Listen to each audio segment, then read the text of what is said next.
Muzakir Manaf yang akrab disapa Mualim telah resmi dilantik sebagai Gubernur Aceh periode 2025 hingga 2030 pada Rabu 12 Februari 2025 di DPR Aceh.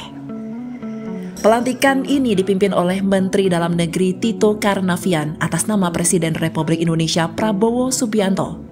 Acara tersebut juga dihadiri oleh berbagai tokoh nasional dan internasional, termasuk Wali Nanggro Aceh Tengku Malik Mahmud Al-Haitar, yang memberikan pengukuhan adat kepada pasangan pemimpin baru Aceh ini.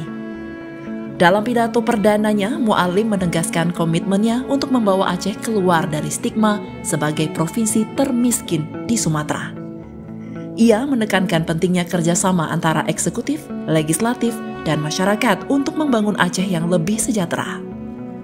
Pelantikan ini dilakukan lebih awal dari jadwal nasional yang seharusnya serentak pada 20 Februari.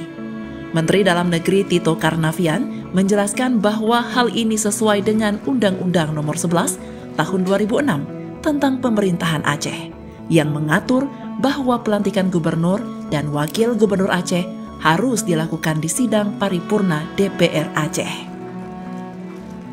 Dengan kepemimpinan baru ini, diharapkan Aceh dapat terus berkembang dan keluar dari stigma provinsi termiskin. Mampukah Mualim dan Fadullah membawa perubahan besar? Kita nantikan bersama. Dari Banda Aceh, Tim Liputan Kanal Inspirasi TV melaporkan.